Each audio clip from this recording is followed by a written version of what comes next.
Olá, boa noite, boa tarde, bom dia, não sei que horas você está assistindo esse vídeo. Bom, hoje vamos falar sobre Drive Modbus TCP. Então, como fazer um Drive Modbus TCP? Essa é a pergunta na qual vamos responder hoje. Bom, vamos passando.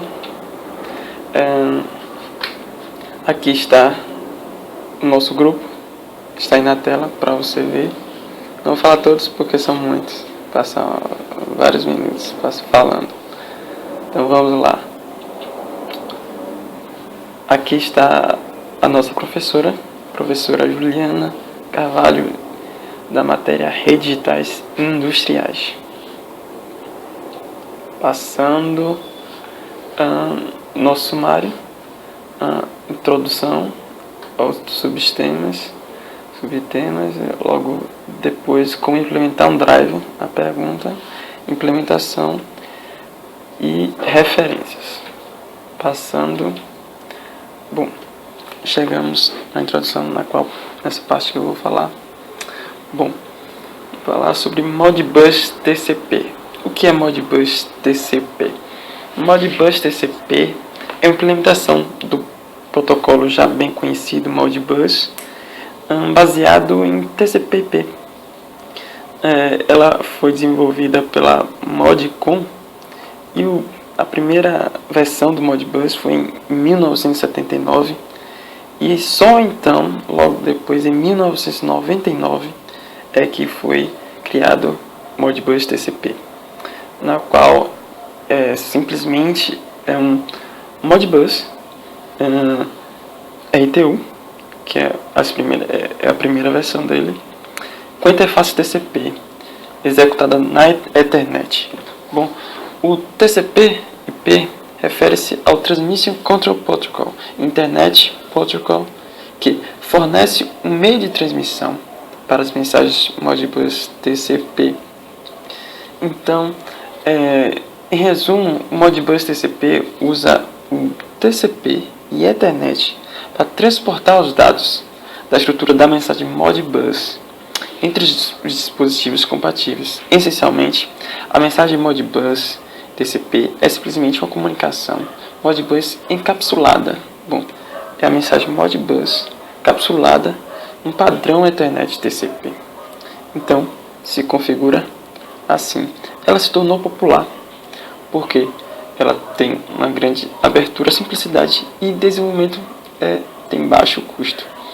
E seu rádio é mínimo necessário para suportar, porque ela tem um padrão que é largamente utilizado na internet. Então é facilmente encontrável o seu rádio. Bom, agora vamos falar um pouco sobre o formato do pacote Modbus TCP. Ele é padronizado no TCP, então vamos falar um pouco dele.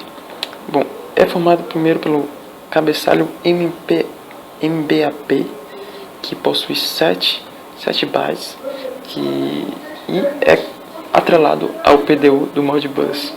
Ele é separado em 4 partes. O Transaction é o identificador de transação. Ele é usado para identificar 4 transações. Imagine um processo onde acontecem muitos processos simultâneos. Então, ele é indicado justamente nessas horas, onde tem muitos processos simultâneos. E o tamanho dele é 2 bytes.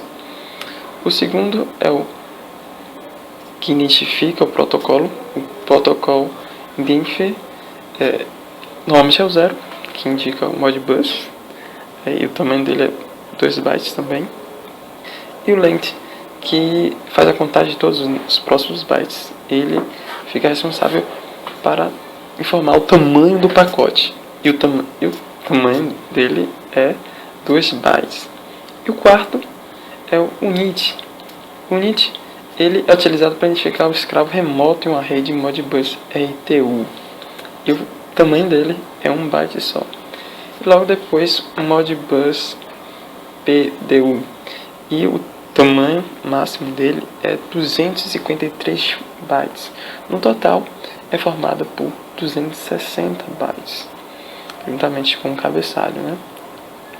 Então, o cabeçalho, juntamente com o PDU, é 260 bytes no protocolo padrão. Boa tarde, vou falar sobre o contexto em que o Modbus é aplicado.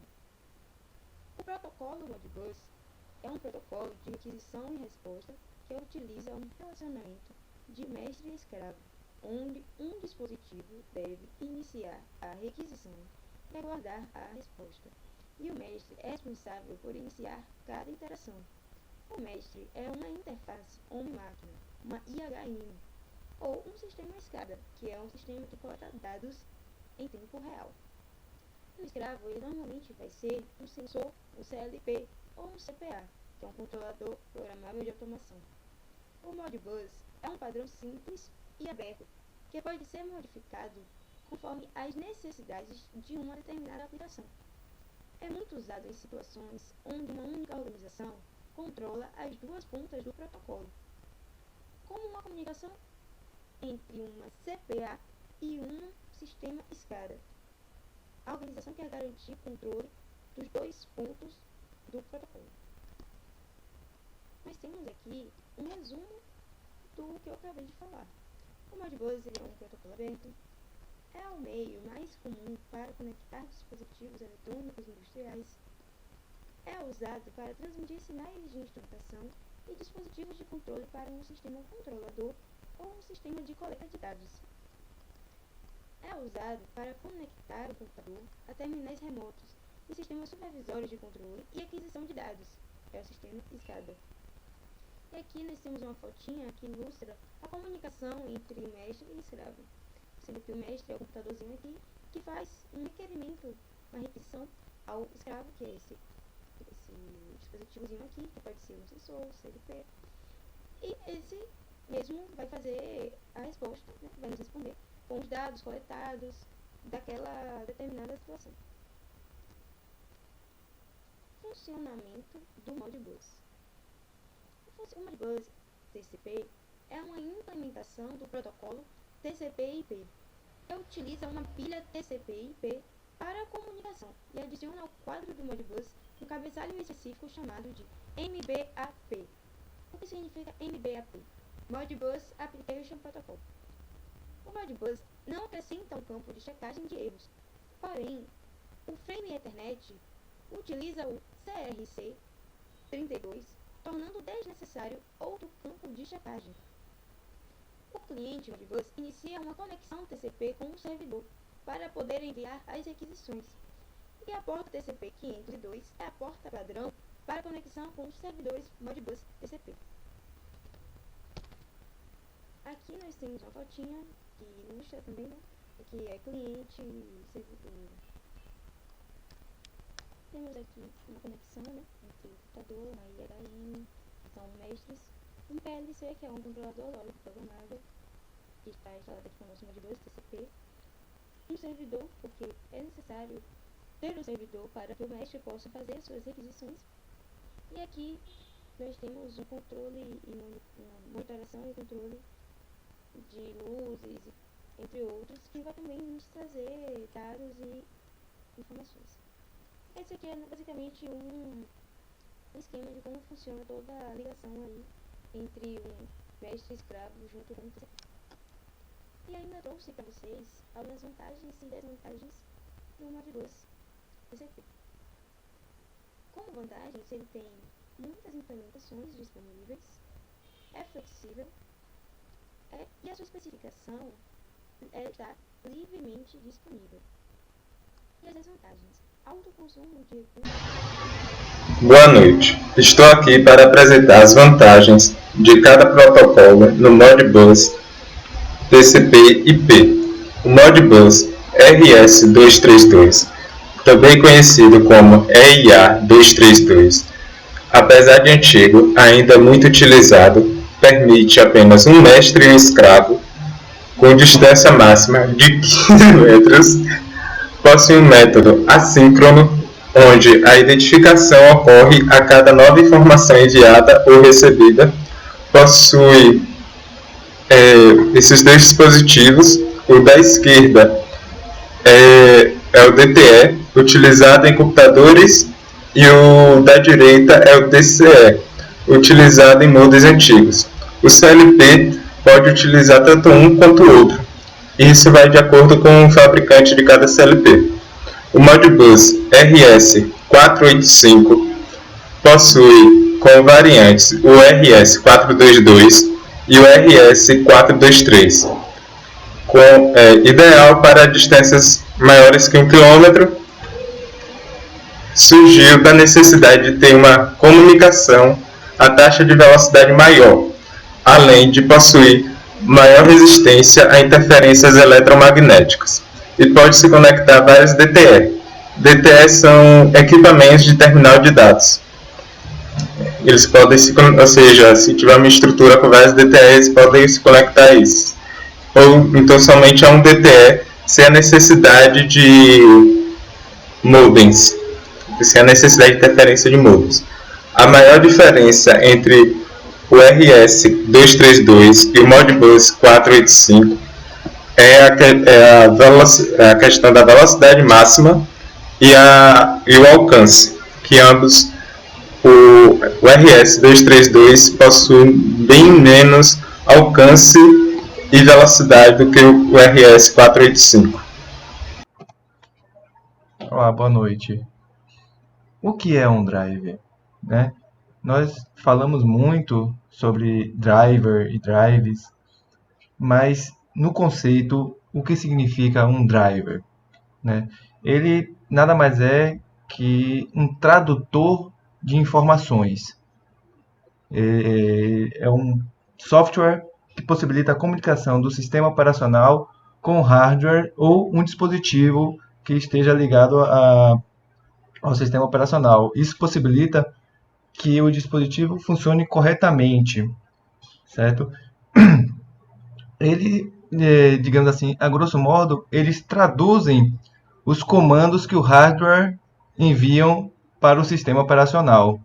Então, ele é uma ponte de comunicação entre um dispositivo e o computador. Ele possui um conjunto de tabelas, né? O que esse conjunto de tabelas faz? Ele tem informações determinadas de cada equipamento e cada dispositivo, fazendo com que essas informações entre o sistema operacional e o hardware e o dispositivo seja estabelecido, né? Então, isso é um driver.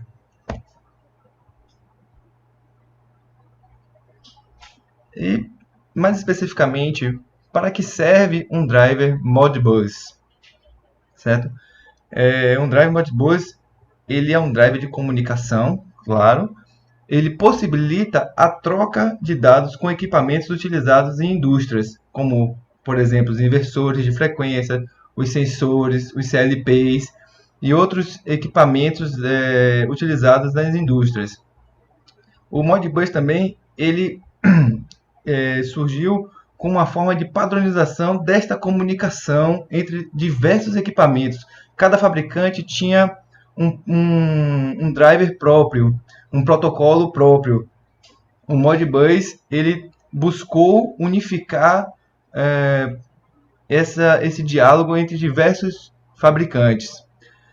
O modelo de comunicação é de mestre-escravo e é uma das soluções mais baratas da automação industrial. Ela é confiável, eficiente e tem uma ampla utilização em todas as redes modernas e é de relativamente fácil utilização. Por isso que, além de ser aberta, por ser fácil implementação, ela é amplamente utilizada nas indústrias.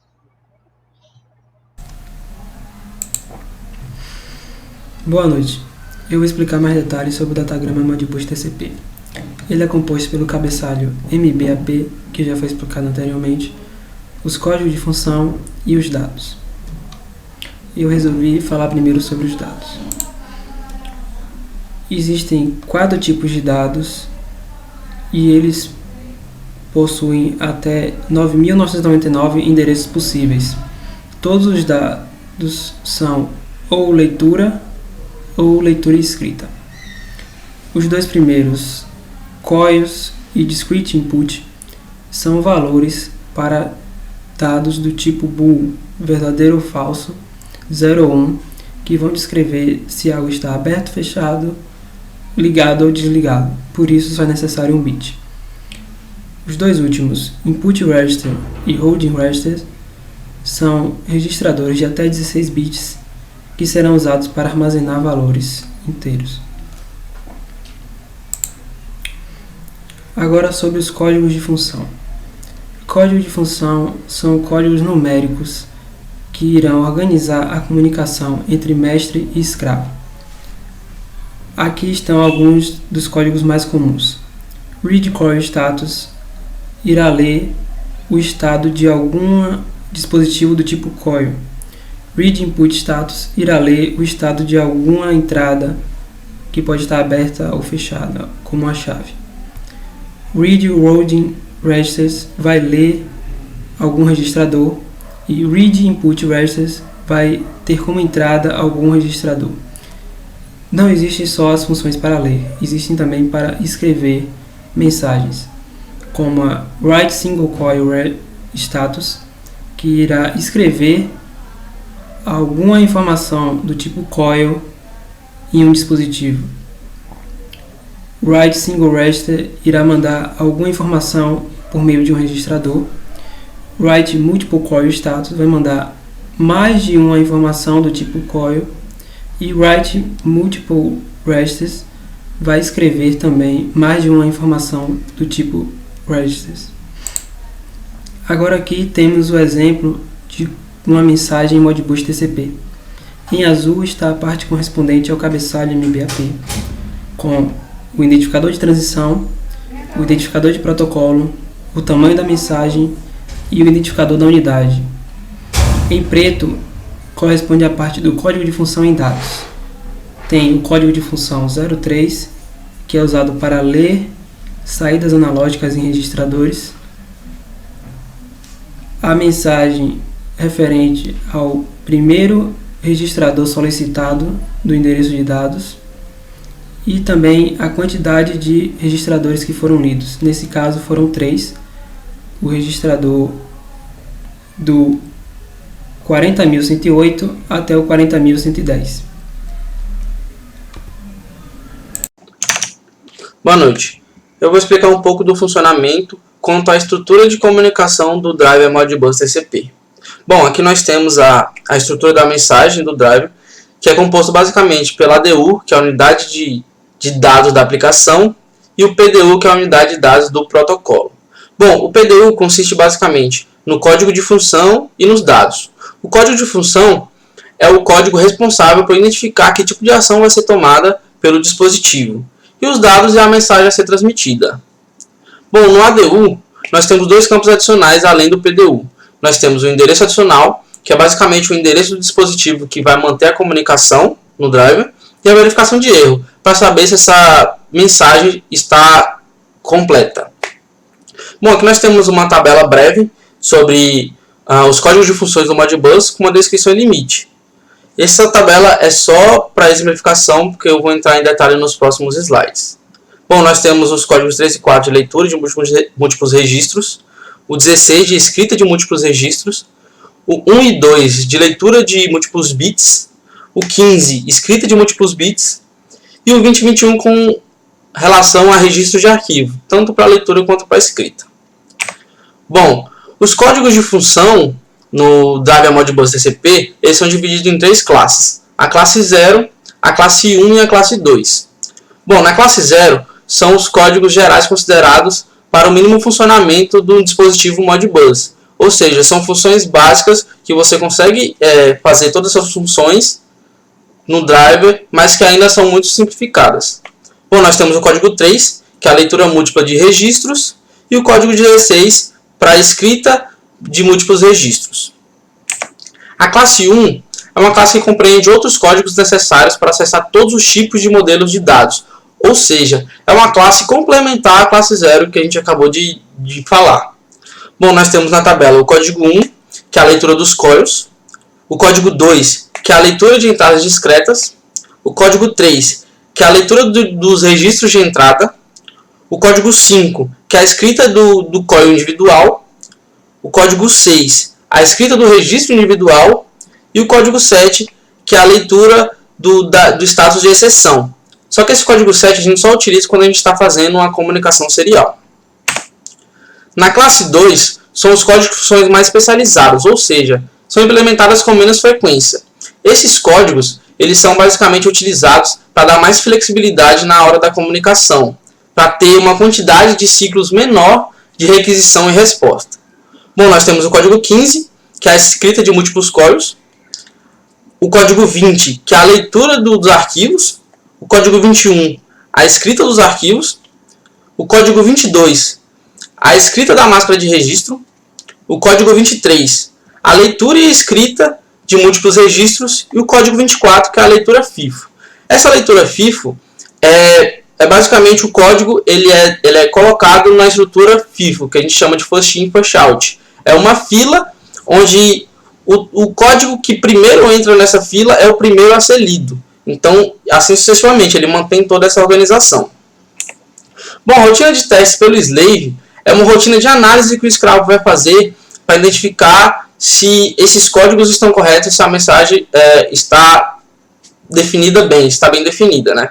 Bom, à medida que eu for explicando o fluxograma, a gente vai entrando nos códigos de exceção e o que eles significam. Bom, aqui a gente tem a entrada da comunicação, o estabelecimento da comunicação, né? E aqui o servo vai receber do mestre o requisito de comunicação. Bom, primeiro ele vai analisar se o código da função é suportado. Caso não, ele entra no código de exceção número 1, que segundo a tabela é o código de função recebido não é suportado. Então ele tem essa análise que o código de função não é suportado e ele responde ao mestre com o código de exceção número 1. E aí interrompe a comunicação. Bom, mas caso esse código de exceção seja suportado, então ele vai para a próxima análise. Ele vai para a análise de a quantidade de outputs, que é basicamente se a quantidade de dados está correta. Caso não seja, ele entra na seção de código número 3, que é a requisição de dados incorretos. Essa requisição acontece geralmente quando o mestre solicita mais dados do que o próprio protocolo ou o escravo permitem. Então, ele entra no código de exceção número 3 e aí o escravo responde ao mestre com esse código e interrompe a comunicação. Mas caso positivo, está tudo certo com os dados, o escravo vai para a próxima análise. Então ele entra na análise do endereço. Caso essa análise seja negativa, ele entra no código de exceção número 2, que a requisição tentou acessar um endereço inválido. Bom, quando isso acontece, o escravo vai pegar esse código de exceção, enviar para o mestre, código de exceção número 2 no caso, e aí vai interromper a comunicação. Mas caso positivo, o endereço está correto, o escravo vai processar essa requisição e vai entrar na próxima e última análise, que é a análise da saída, se está tudo ok. Caso negativo, ele vai entrar no código de exceção número 4, que é quando basicamente a requisição do mestre está válida, mas o próprio escravo não consegue executar. Então o escravo responde ao mestre com esse código de exceção número 4, que interrompe a comunicação. Mas caso positivo, o escravo vai responder ao mestre que essa requisição foi atendida e enfim vai interromper a comunicação. Aqui em cima, para mim agora. Ela implementa vários softwares de redes, inclusive escreve os softwares de integração, que são os drivers para os equipamentos que ficam em campo e comunicação também no supervisório. E para essa empresa a gente pegou um exemplo de um Modbus TCP. Essa empresa ela oferece apenas a opção de master, ou seja, todos os softwares que a gente utilizar, o controlador ele é sempre um mestre. E infelizmente a opção que ela oferece é muito fechada. O usuário não pode mudar a porta, não pode mudar valor, não pode mudar IP. É basicamente trabalhando com o que eles têm. Então a ideia foi adaptar isso, a gente colocar a interação com o usuário e diferentes portas de IP e diferentes portas de IP a gosto do usuário. Continuando com isso, a gente tem a segunda opção, que é a da WIT, que ela também desenvolve ferramentas de teste de redes industriais para várias empresas e também simulador de protocolo, que no caso é o nosso Modbus TCP.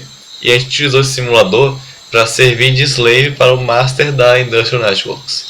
Então, a instalação do software foi bem simples, é basicamente clicar em Next até o final e depois você clicar em Finish para concluir e abrir o programa.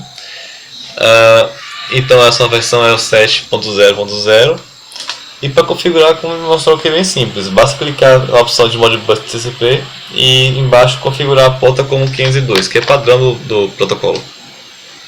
E aqui é um pequeno vídeo sobre a instalação, depois da instalação feita, o vídeo que Felipe gravou sobre a comunicação do mestre e do escravo. Ele inclusive colocou a fonte aqui em cima do código do GitHub que ele disponibilizou, caso tenha interesse em visualizar. Então, como ele gravou sem áudio, eu vou narrar um pouquinho do vídeo para vocês, para ter uma compreensão melhor.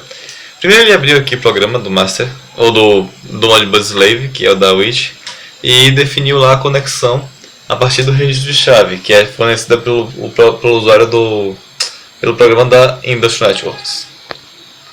Falta 502, ok. E agora esse é o código que ele disponibilizou lá no GitHub. Até destacou aqui o nome e o e-mail dele. Então, ele configurou o IP, a porta padrão também do protocolo IP. E agora, para validar a comunicação, ele está apenas colocando valores, no caso 2019, 20, 21, 22, para serem rodados no slave, para ver se o slave recebeu a informação que ele precisava. Isso pode ser aplicado para várias outras possibilidades. Em vez de aplicar para mandar números, datas, pode mandar informação. Certo. Boa noite, meu nome é Igor. Creio que o microfone esteja dando um pequeno ruído, mas acho que nada que vai comprometer a apresentação. Infelizmente ou felizmente eu não tenho webcam para vocês verem a minha cara, mas garanto que vocês não estão perdendo muita coisa. E, enfim, eu vou falar um pouco sobre a configuração do driver e o algoritmo para implementação do driver para Modbus TCP, sendo mais específico.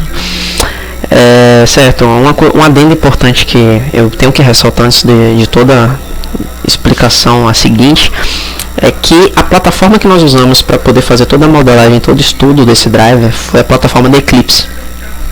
A empresa Eclipse ela tem dois softwares que conseguem trabalhar com driver de protocolos industriais, que é o E3 e o SCADA. A Eclipse também tem o SCADA. Nesse caso nós estamos usando o E3 para poder estudar a implementação do driver. No caso, o Modbus ele tem 3 abas próprias e tem 5 abas genéricas. Essas 5 abas genéricas eles vão existir para todos os protocolos industriais. E essas 3 aqui vão funcionar somente para o Modbus. No caso, você tem 3 abas, que é a Modbus, a Operations e a GenSoy. Só que a Operations e a GenSoy já é para customizações mais avançadas no seu driver. Então, não é tão necessário a gente ficar tratando disso, porque é uma explicação básica, é para ser algo didático. Então a aba efetivamente que vai ser tratada aqui vai ser a Modbus. E sobre as 5 abas genéricas, basicamente você está escolhendo o tipo de comunicação do seu protocolo, se é via serial, se é Ethernet, modem, RAIS e assim por diante. Certo, por que é importante essa aba Modbus? Porque nessa aba Modbus aqui, não sei se dá pra ver, deve estar um pouco pequeno, mas tem aqui Modbus Mode, que tem Modbus TCP, Modbus ASCII e Modbus RTU. É a mesma coisa? Não é a mesma coisa. Definitivamente não é a mesma coisa, porque os principais que são o RTU e o TCP, no caso o RTU, ele trabalha com comunicação via serial, e pelo fato de ter a comunicação via serial, ele tem um código de detecção de erro. E o TCP, ele é via Ethernet, ele advém do protocolo Ethernet, então ele não tem esse código de verificação de erro. Em compensação, ele tem o que chama de código de verificação, explicando por que é importante você configurar corretamente o seu Modbus TCP. Quando você configura aqui o seu Modbus, ele tem uma série de parâmetros pré-definidos, ele tem configurações default que ele vai configurar para poder implementar o driver propriamente dito, né? São informações que vão ser relevantes para o funcionamento do seu driver. Acontece que se você pegar um Modbus RTU, pensa em um cenário de indústria, que você tem vários CLPs, vários mestres. você tem um Modbus RTU e você quer acoplar ele em uma rede Ethernet.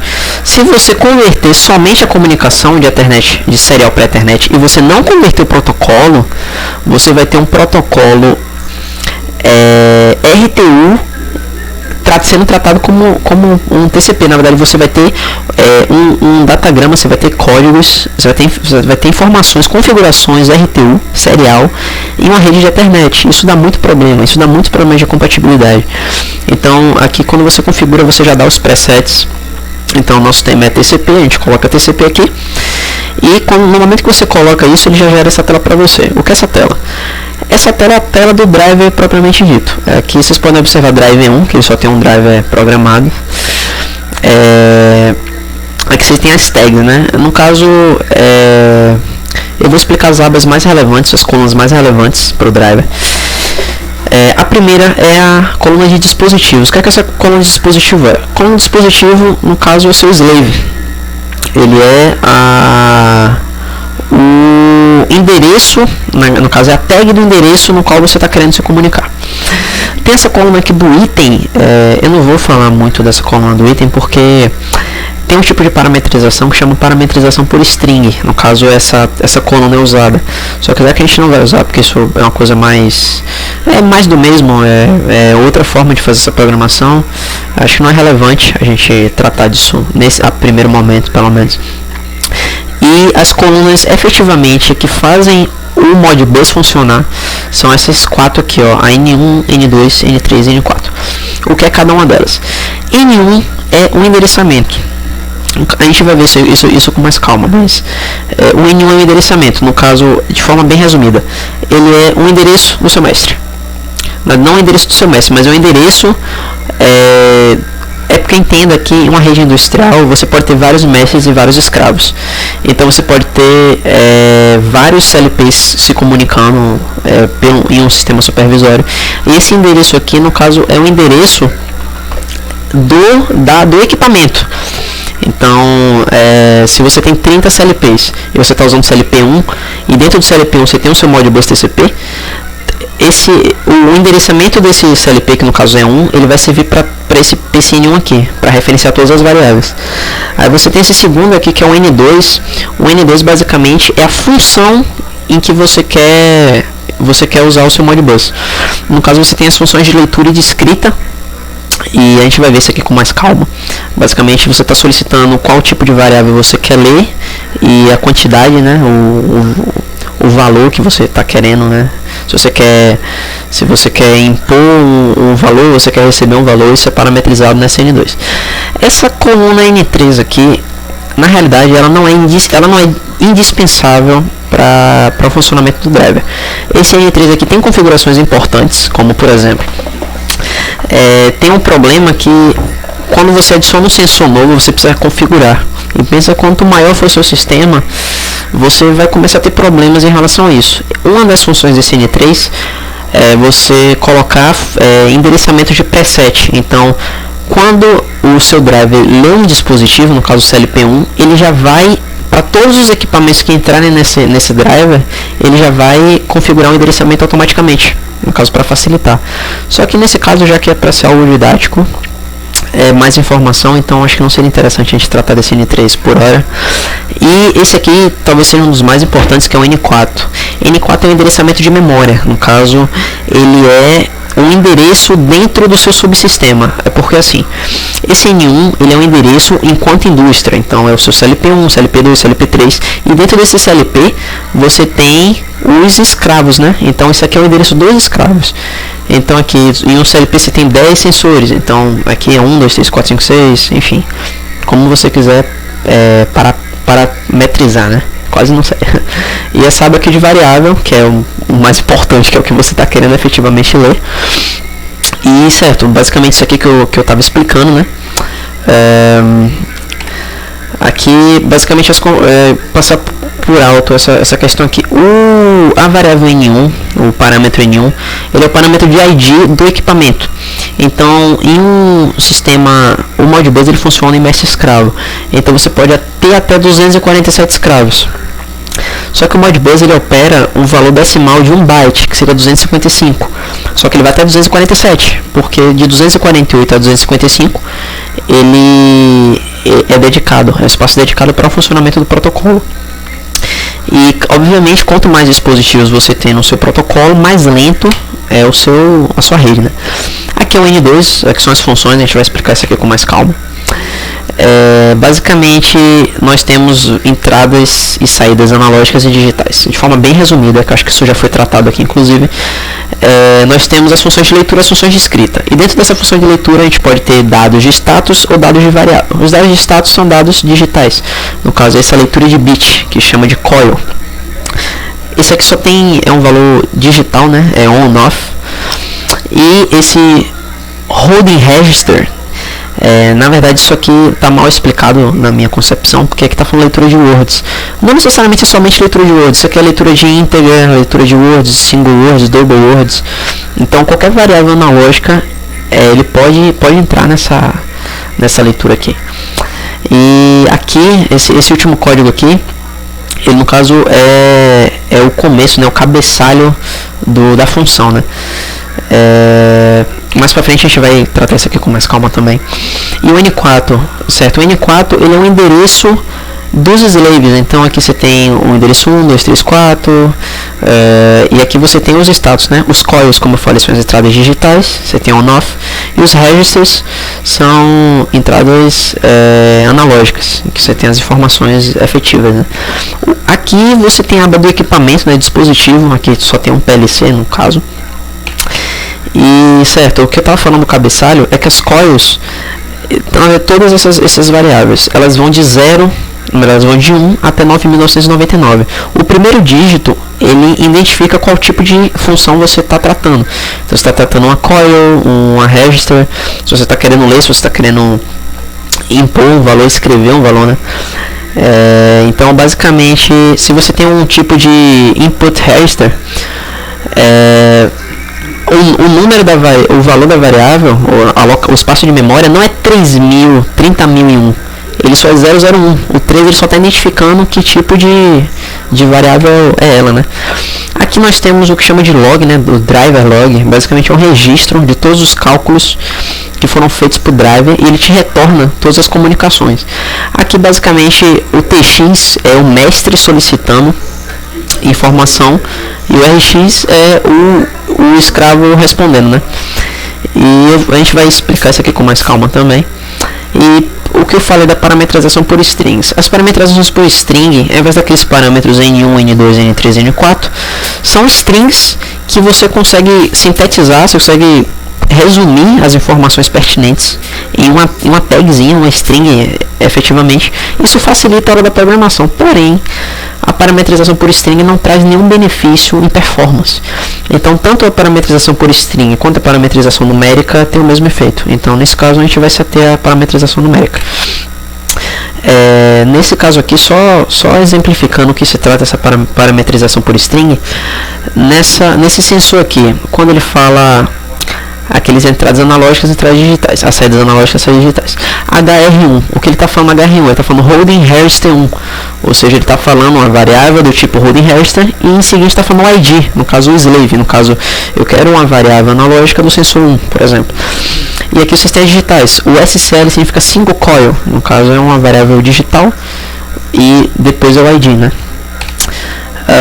O SCADA, infelizmente, ele ainda não tem esse suporte para parametrização por string, mas ele funciona também perfeitamente. Aqui são os códigos, né? É a tabela de correspondência da parametrização por string, e aqui são alguns exemplos, né? Holding register, você quer fazer leitura, então você bota 1. No caso, o que acontece que quando você bota HR1, você está falando leitura escrita de holding register, que é a função 3 e 16. Então quando você coloca o HR, ele já identifica qual é a sua função de escrita e a sua função de leitura. Nesse caso aqui, da mesma forma, só outra sintaxe, né?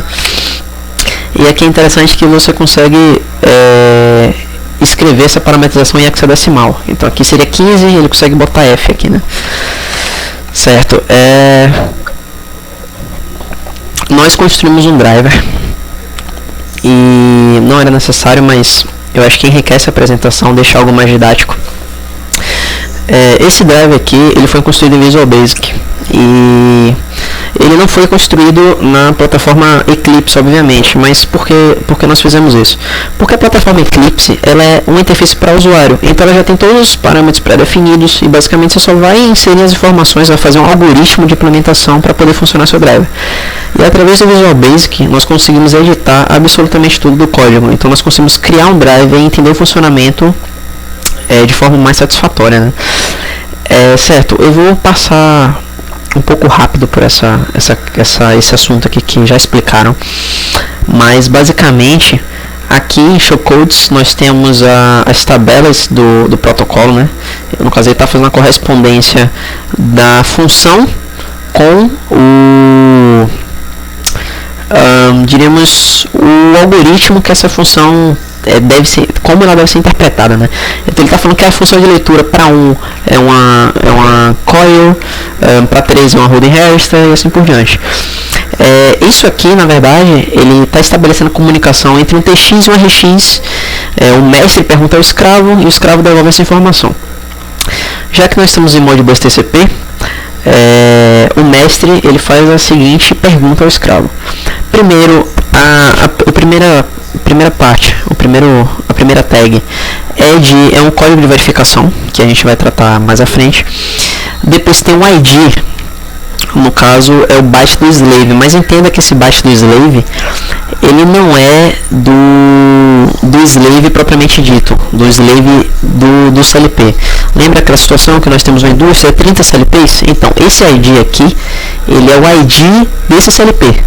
Então é um subsistema, ele está restringindo a sua planta a uma planta menor, né, para poder ser feito controle. Aqui nós temos a função, né, que vai ser isso aqui, 2, 3, 4, 7, 20. Existem mais funções, mas essas aqui são as suportadas pelo protocolo TCP, né. Temos aqui o tamanho, né, o que é que esse tamanho ele quer dizer? Basicamente a quantidade de registros que você quer puxar dessa sua varredura. Porque o que acontece? O Modbus TCP ele pode ser programado em blocos. Então você pode fazer uma varredura e uma extração em massa de várias informações. Então esse tamanho aqui, basicamente você está falando se você quer pegar de um sensor só, você quer pegar de mais sensores. E em posse dessas informações, o escravo vai responder. Vai repetir o código de verificação para ver se a informação chegou de forma íntegra. E o ID, ele fala que o transmissor ele fala o ID. A RX ele dá um ID de novo, ele repete o ID, né? Ele repete o ID e a função é como se fosse um ACK. É como se ele estivesse falando, olha, realmente eu estou aqui, eu faço parte dessa planta e eu entendi o que você está me pedindo. Nessa aba de contador aqui, ele está falando qual o tamanho da mensagem que ele vai devolver. Então aqui a quantidade de bytes de todos os valores recebidos.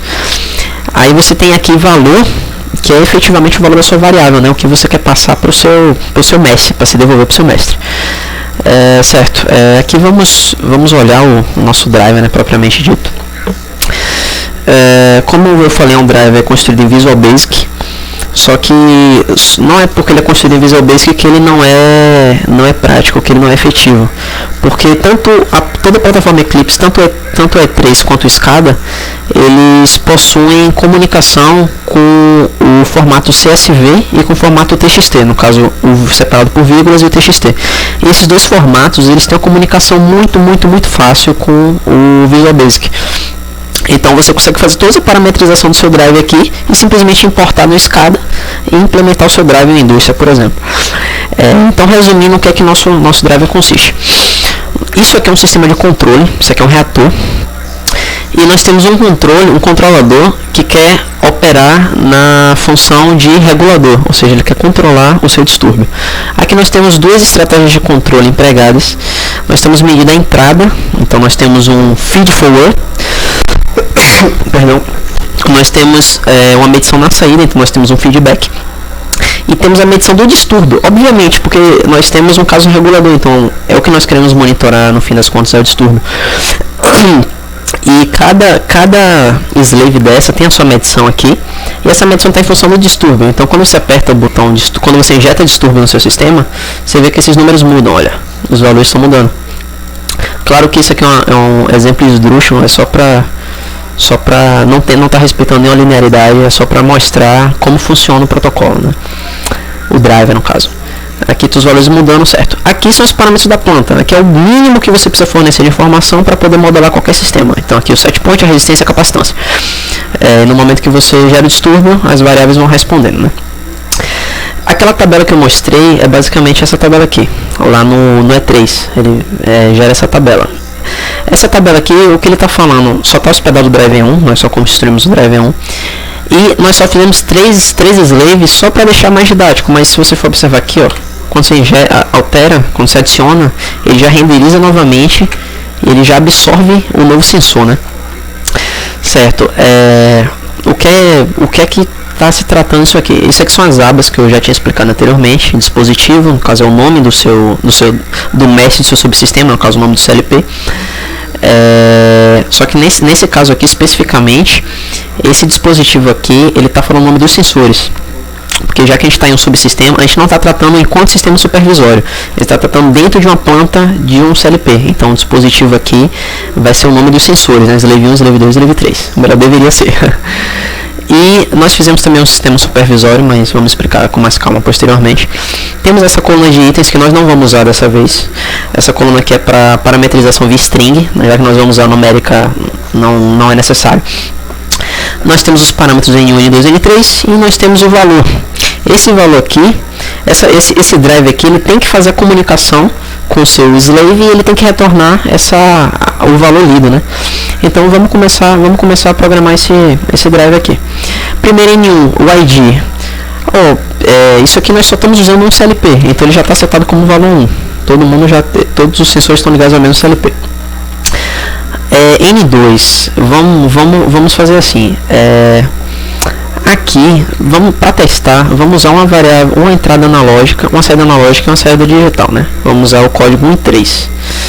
No caso, aqui nós vamos usar 3, né? Essas duas aqui podemos usar 3, que é para variável analógica. E essa última aqui a gente vai usar para status, né? Para coil. Essa 3 aqui, ela não faz diferença, é indiferente, então a gente pode simplesmente zerar isso aqui. Agora N4 você vai colocar a memória, o local, o endereçamento de memória do seu slave. Aqui para facilitar, o slave 1 eu configurei para o endereço 1, o slave 2 para o endereço 2 e assim sucessivamente. Então quando você aperta 1 aqui, você olha que ele identifica o slave 1 aqui, está identificado o slave 1 aqui, e ele te dá o valor da medição do slave 1, que é 30. Se você colocar 2, ele vai identificar o slave 2 e vai te dar a medição, que é 181. Se você usar o slave 3, ele vai ir lá no slave 3 e vai te dar a medição do slave 3. Então vamos colocar aqui 1, 2, 3. E você observa que o 3 aqui, já que a leitura que eu usei foi 1, no caso, o que é que eu estou solicitando? Eu estou solicitando uma leitura de bit, um coil, então eu quero informação digital. Eu quero saber se ele está funcionando. E ele está me retornando verdadeiro, então quer dizer que ele tá operando, né? Certo, aqui quando você injeta o distúrbio, você olha que o seu driver ele já está respondendo aos seus sensores. Isso aqui é o que acontece com a indústria. Você tem os seus sensores na sua planta, claro que lá não é feito dessa forma. Você tem os tempos já mostrados do controlador, a cada 1 em 1 segundo, a cada 10 segundos ele faz essa varredura aqui, mas você vê que aqui está mudando e o driver ele já está identificando. Se você colocar 3 também, ele vai identificar o valor das variáveis, né? E tem essa coisa aqui, que se você... Vamos fazer um teste. O slave 1, se você desligar o slave 1, ele está medindo o valor 0, né? Se você vir aqui e configurar para 1, ele vai te dar um falso. Por que ele está te dando falso? Porque é um sensor que não tem medição. É um sensor que a comunicação foi perdida. Então, ele te retorna o valor de status, né? O valor falso. Certo? Deixa eu voltar aqui, né? Aqui na verdade é uma fórmula só para você poder simular, né, que os seus sensores estão em função dos distúrbios. Vamos fazer assim, só para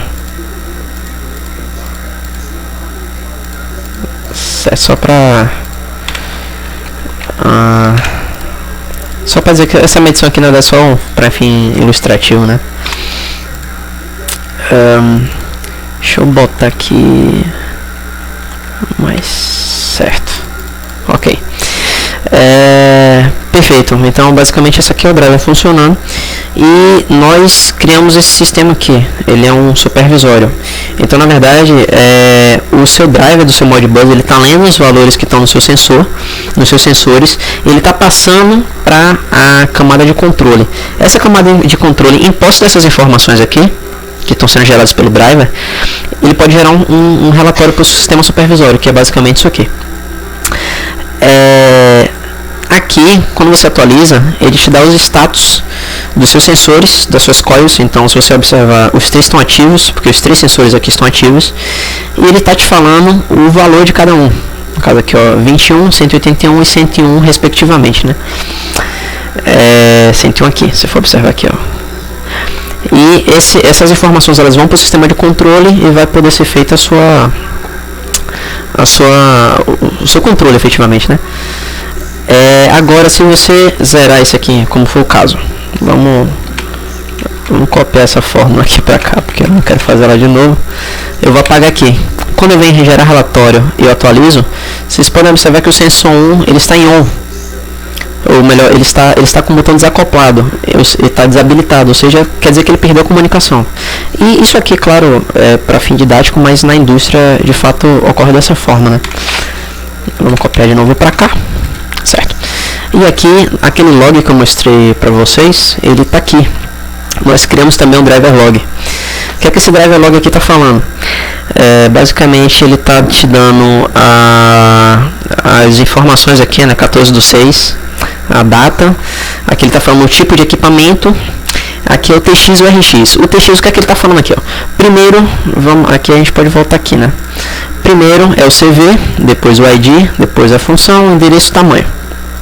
Você observa aqui, primeiro é o ID, então do 00 até o 05 é o seu CV, né, o seu código de verificação. Depois é o ID, então o ID é o número do sensor, então aqui ó, é 1, você for observar aqui ó, é sensor 1, então ele está retornando informação 1.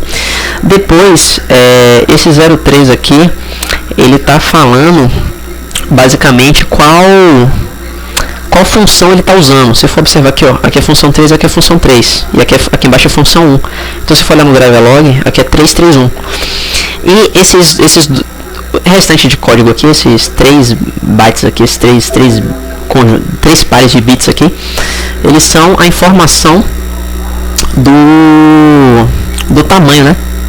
Do que você quer, de quantas variáveis você quer fazer a leitura. No caso aqui a gente só está usando 1, né?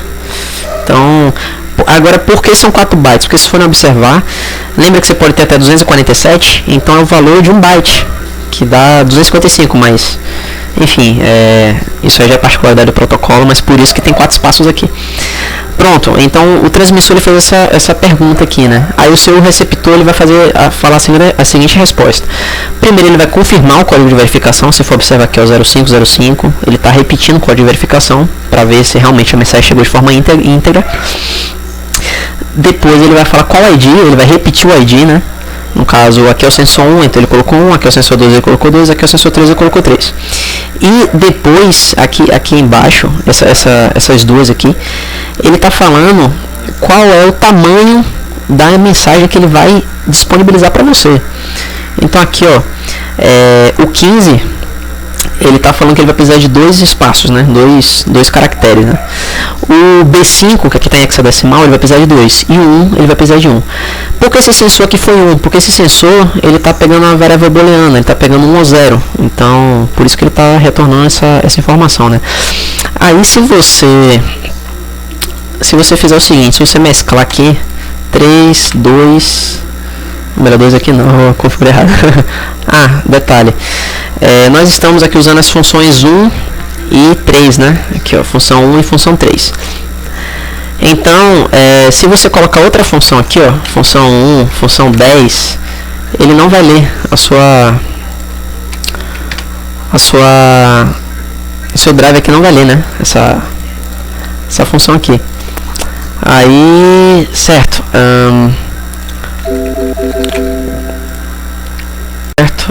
Achei que tinha dado algum problema aqui, mas só maluquice minha, certo?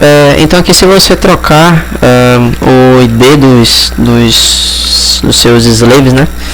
Você pode observar aqui, deixa eu trocar aqui para 1, aqui para 1. Então um detalhe no driver. Esse driver aqui acontece dessa forma e um driver industrial também acontece dessa forma.